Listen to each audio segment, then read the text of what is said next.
Given, a real base x and an integer exponent n. Your task, raise x to the power n, repeated multiplication when n is positive. Output, the floating point value of x to the power of n. Example 1, base 2, exponent 10. 10 factors of 2 multiplied to 1024. Fast implementation: square the base and only multiply the factors that appear in the binary form of the exponent. Example 2, exponent -2. A negative power means take the reciprocal of the positive power, 1 divided by 2 squared, which is 1/4, written as 0.25. Calculating a power seems incredibly straightforward. Your immediate instinct might be to write a basic loop that multiplies x by itself n times. If n is small, this works fine. But the moment n hits its maximum constraint, over 2 billion, your code has to run over 2 billion independent operations. This linear approach completely stalls out, crashing straight into a TLE wall. We need a way to move through exponents exponentially fast.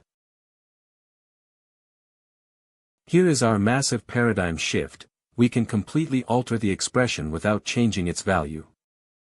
Look at what happens if we square our base and cut our exponent exactly in half. 2 to the power of 10 is identical to 4 to the power of 5. By performing just one single multiplication on our base, we have cut our remaining workload down by half. This is the core engine of binary exponentiation. Having the exponent works flawlessly when the power is even. But what happens when we hit an odd power, like 4 to the power of 5? You can't divide 5 by 2 without a remainder. To bypass this speed bump, we deploy an isolation tactic. We peel off exactly one factor of our base, store it safely in a reservoir variable, and drop our exponent by 1 to make it even. Now our halving engine can resume spinning. Watch how fast this engine destroys the problem space. With our timeline aggressively cutting itself in half at every single step, a problem that used to take 10 steps now takes just a few. When applied to our maximum constraint of 2 billion, this halving mechanism reaches the answer in a mere 31 steps.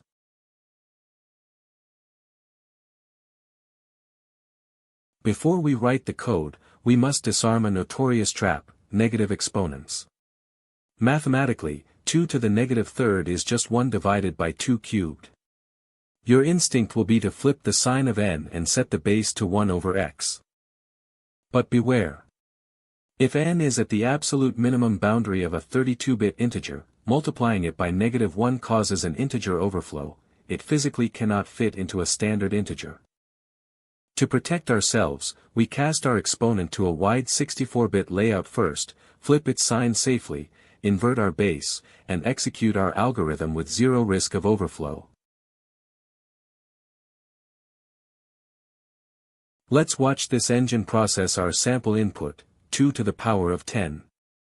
We initialize our global accumulator at 1, check our exponent sign to ensure we don't need to invert our base, and prepare to shrink the problem space. We inspect our exponent. Because 10 is perfectly even, we trigger our core shortcut. We square our base from 2 into 4, and chop our exponent exactly in half down to 5. Our workload is halved, and our accumulator remains patiently at rest. Now we hit a speed bump: 5 is an odd power. We deploy our isolation tactic. We peel off exactly one factor of our current base, a 4, and multiply it straight into our accumulator reservoir. The remaining exponent on the main stage drops by 1, smoothing it out into an even number 4. With our exponent even again, the halving engine accelerates. 4 to the power of 4 instantly collapses into 16 to the power of 2, which instantly compresses into 256 to the power of 1. We are destroying the problem space in record time. We reach our final step: an exponent of 1 is odd. We harvest our final base of 256 and multiply it directly into our accumulator reservoir. 4 times 256 yields our final answer of 1024. Our exponent hits 0, our engine stops, and we have solved the problem with flawless efficiency. Let n be the exponent magnitude after we handle a negative sign.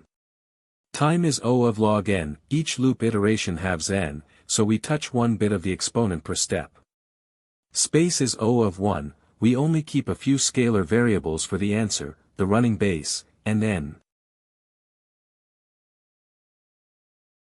Define the power function with base x and integer exponent n. If the exponent is negative, flip the problem to a positive exponent.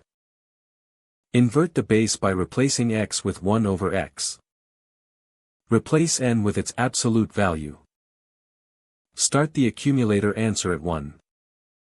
Track the running base, initialize to x. Loop while any exponent bits remain. When the lowest bit of n is 1, we need this base factor in the product. Multiply the answer by the current base. Square the base to prepare for the next bit position. Have n, which drops one bit from the exponent. Return the accumulated product.